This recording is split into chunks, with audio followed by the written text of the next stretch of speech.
Dans un moment marqué par la tension et la guerre, le custode de Terre Sainte, frère Francesco Patton, lance un appel pressant, une invitation à prier pour la paix adressée au monde entier. Au cœur d'un conflit qui ne semble pas vouloir s'arrêter, la solennité du corps et du sang du Christ est célébrée avec une profonde dévotion au Saint-Sépulcre. C'est le pain céleste qui nourrit et donne force à l'Église de Terre Sainte.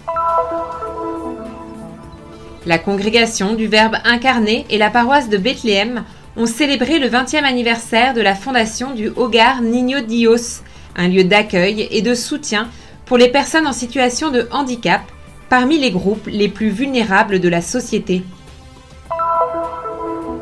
Avant la nouvelle escalade de violence qui a embrasé le Moyen-Orient, s'est tenue la conférence pour les 60 ans de la déclaration Nostra Aetate, le document qui a ouvert le dialogue entre l'Église catholique et le judaïsme.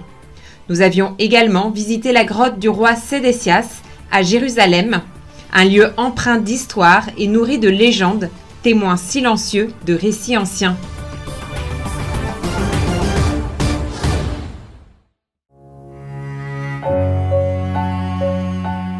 Da Gerusalemme, dalla Terra Santa, desidero far arrivare a tutti un appello, un invito a pregare. Depuis Jérusalem, depuis la Terre Sainte, je souhaite adresser à tous un appel, une invitation à prier pour la paix. Nous savons que la prière est pour ainsi dire la seule arme que nous sommes autorisés à utiliser. C'est une arme qui ne cause ni destruction, ni mort, ni effusion de sang, mais qui au contraire produit du bien dans la conscience des personnes. J'invite donc chacun et chacune d'entre vous qui portez la Terre Sainte dans votre cœur à prier avec insistance pour la paix. Je voudrais également inviter le monde politique à faire des choix en faveur de la paix. Saint François rappelait aux puissants de son temps qu'un jour, il devrait comparaître devant le jugement de Dieu. Eh bien, rappelons-nous que ce n'est pas seulement le jugement des électeurs qu'il faut prendre en compte, mais aussi le jugement de Dieu. Et à tous ceux qui ont des responsabilités et siègent aux Nations Unies, je voudrais rappeler: relisez la charte des principes que vous avez signée le jour où vous avez demandé à siéger à l'Assemblée des Nations Unies. Et faites un examen de conscience pour savoir si vous vivez et promouvez réellement ces principes, ou si vous êtes en train de les trahir. Se quei principi li state vivendo e promuovendo o li state tradendo.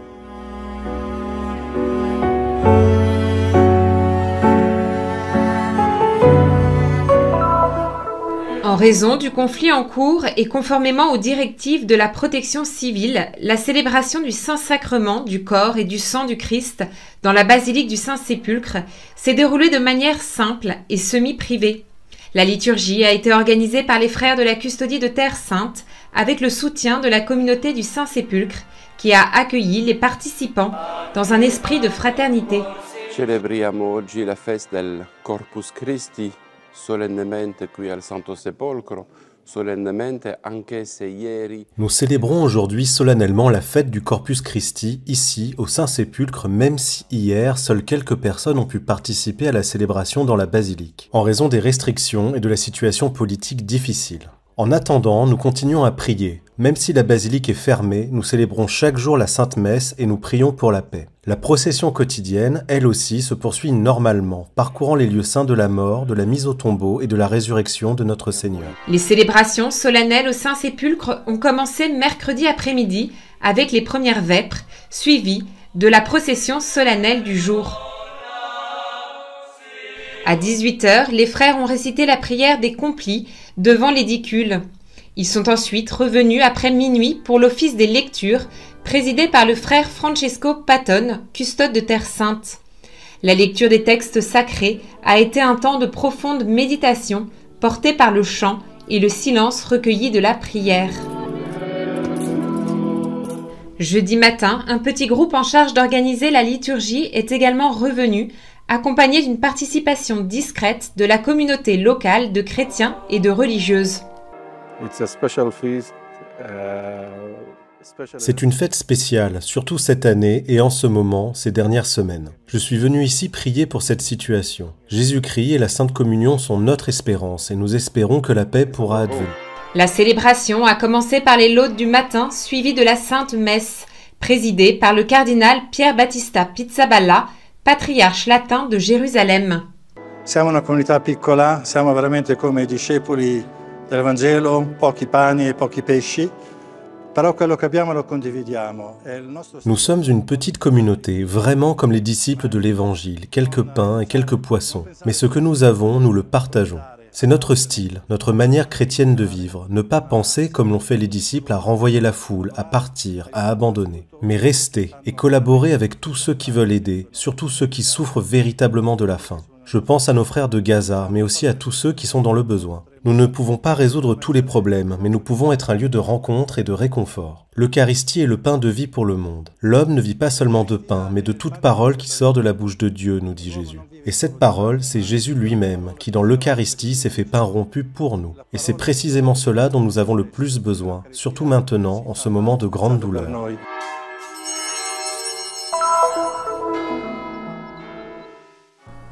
La congrégation du Verbe incarné et la paroisse de Bethléem ont célébré le 20e anniversaire de la fondation du Hogar Niño Dios, un lieu d'accueil et de soutien destiné aux personnes en situation de handicap parmi les groupes les plus vulnérables de la société. Depuis 20 ans, cette maison témoigne de la présence vivante du Christ à travers un message d'amour et des œuvres de miséricorde. La messe d'action de grâce a été présidée ce 14 juin par le patriarche latin de Jérusalem, le cardinal Pier Battista Pizzaballa, en l'église paroissiale Sainte-Catherine de Bethléem. La charité, tel est le cœur de notre mission. Aujourd'hui, nous prenons soin de 39 enfants en situation de handicap, dont certains ont été abandonnés, venus de toute la région de Bethléem et d'Hébron. Certains ont été laissés seuls, d'autres appartiennent à des familles trop fragiles pour pouvoir s'en occuper. Pour eux, nous voulons être, et nous avons été durant ces 20 dernières années, une maison, un foyer, une famille qui les accueille avec amour. C'est ainsi que, jour après jour, nous témoignons que seul l'amour du Christ peut sauver le monde, comme nous le rappelait Saint Louis Orion.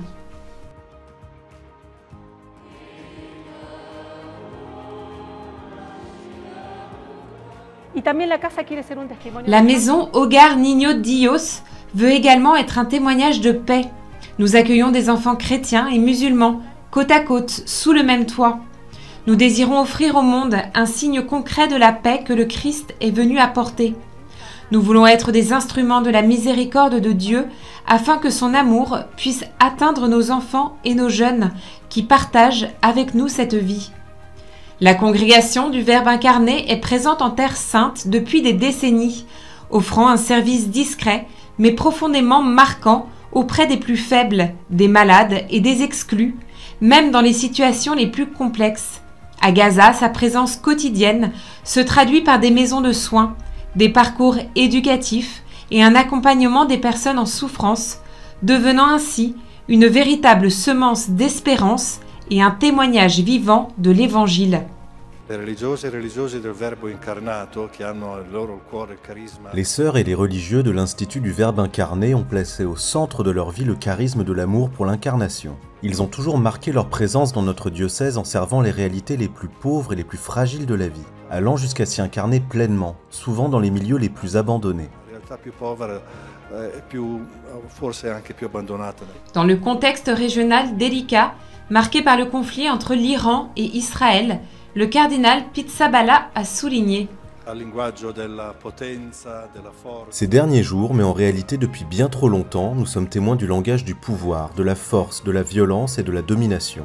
Ici, nous le vivons de plein fouet, et ces temps-ci, cela apparaît avec une clarté saisissante. Derrière tout cela se trouvent les conséquences, douleurs, souffrances, haine, rejet, des réalités avec lesquelles nous devons malheureusement composer chaque jour. C'est aussi un langage de mensonge qui semble désormais dominer le monde. Si l'on regarde nos vies à travers le seul prisme du présent, on pourrait croire qu'il n'y a plus de place pour l'avenir, pas d'espace pour l'espérance. Mais si nous regardons l'histoire de l'Église, et même nos histoires personnelles, nous voyons comment Dieu, malgré tout, réussit à agir et à faire croître son royaume. Face à la guerre, la haine, la pauvreté et la maladie, les servantes du Seigneur et de la Vierge de Matara sont une présence lumineuse, tels des anges incarnant la parole du Seigneur: « Je suis le chemin ». Les 11 et 12 juin, un colloque académique international s'est tenu à l'Open University of Israel de Ra'anana pour marquer les 60 ans de la déclaration Nostra Aetate, promulguée par le pape Paul VI en 1965. Cette déclaration traite de la relation de l'Église catholique avec les religions non chrétiennes, le judaïsme, l'islam, le bouddhisme, l'hindouisme et d'autres traditions religieuses. Avant tout, nous célébrons les 60 ans de ce document qui a véritablement révolutionné la manière dont nous, catholiques, parlons des personnes de foi différentes. Je pense que le but de la vraie fraternité n'est pas de vous convertir à ma façon de penser, mais de cheminer ensemble.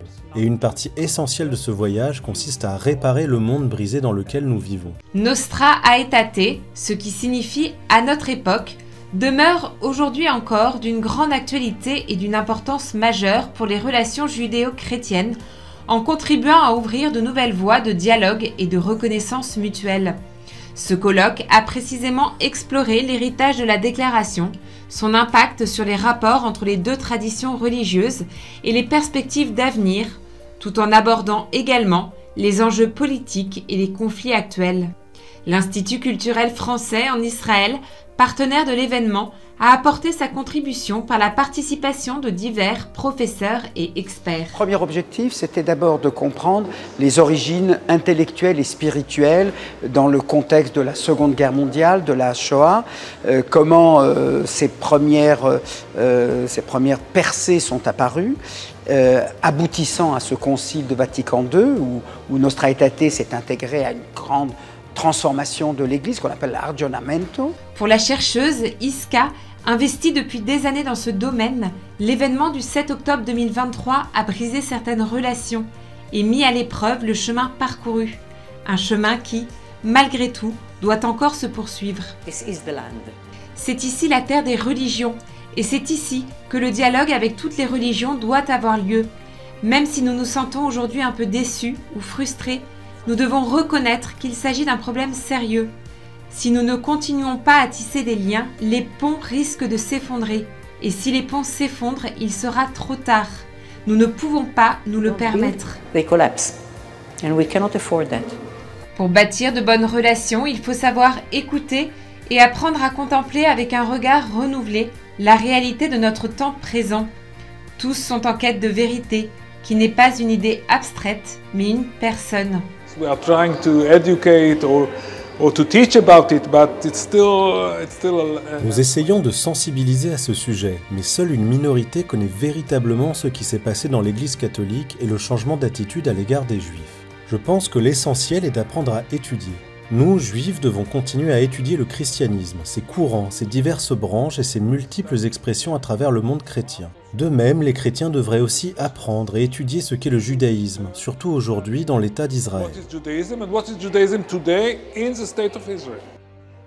Le père Néos a également évoqué les apports des souverains pontifes de Jean XXIII jusqu'au pape Léon, en faveur des différentes initiatives de dialogue pour une compréhension mutuelle.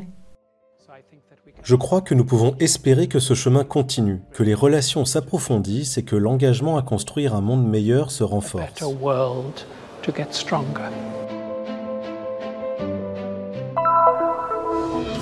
Les tunnels du temps à Jérusalem nous entraînent dans les entrailles de la terre, au cœur d'une carrière de calcaire, pierre noble, jadis prisée pour l'édification des demeures royales, située à une centaine de mètres de la porte de Damas et connue sous le nom de grotte du roi Sédécias.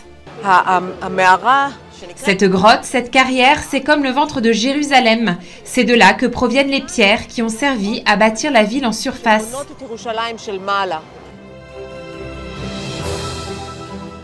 La grotte couvre une surface d'environ 9000 m² et s'étend sous les habitations du quartier musulman. Elle est décrite dans un ouvrage rédigé par un franciscain du XIVe siècle qui racontait l'avoir parcouru à pied sur une grande distance éclairée de grandes bougies et affirmait qu'elle pouvait accueillir jusqu'à 10 000 personnes. 10,000 men.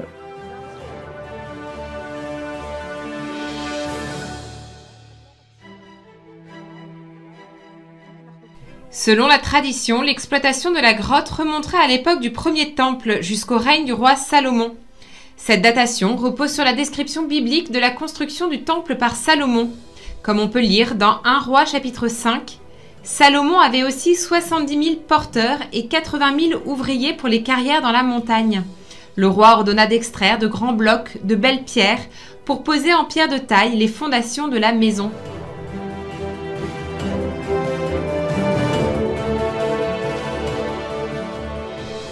C'est pourquoi la grotte est également appelée grotte de Salomon.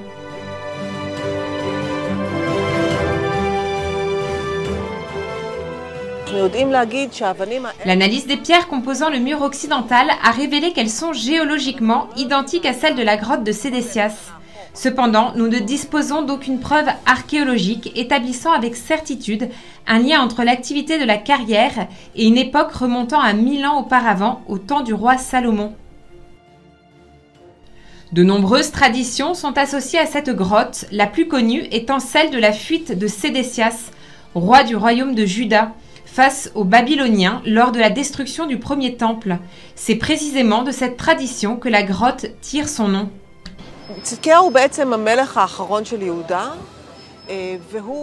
Sédécias, dernier roi du royaume de Juda, issu de la lignée de David, aurait, selon la tradition, fui avec sa famille et toutes ses richesses depuis la cité de David, située à environ 1 km d'ici, dans cette direction, en passant par un souterrain, on ne sait comment, pour réapparaître à Jéricho.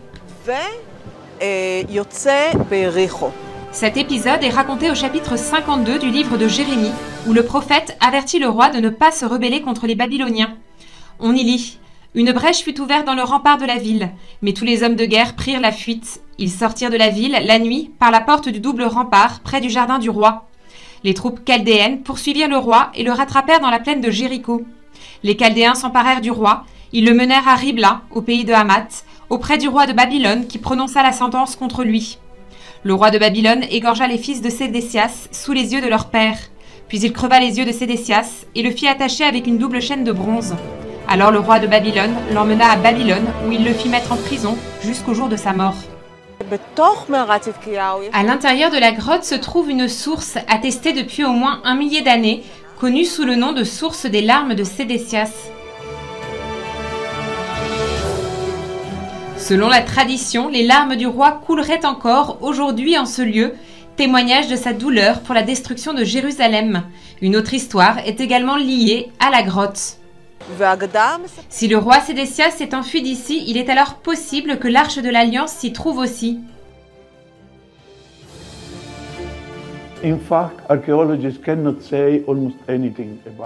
En réalité, les archéologues ne peuvent se prononcer avec certitude sur la question. Mais selon les textes sacrés, plusieurs récits divergent quant à l'emplacement final de l'Arche d'Alliance.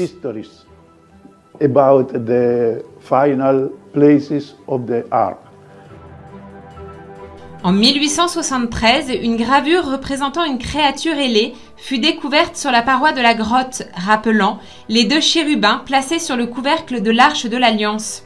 Selon les chercheurs, son auteur pourrait avoir été un ancien exilé revenu de la captivité babylonienne, ayant vu là-bas des gravures semblables, ou bien quelqu'un qui les aurait contemplées dans le temple et aurait tenté de créer un symbole de protection pour ce lieu.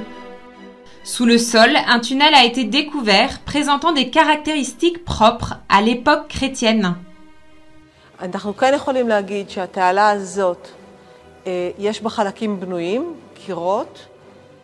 Les murs sont construits dans un style qui rappelle fortement celui des chevaliers croisés. Il y a ici un secret qui reste à découvrir. Et j'espère que dans les prochaines années, les fouilles pourront reprendre, nous permettant de découvrir quel autre mystère se cache dans cette grotte, déjà riche en secrets, histoire et tradition.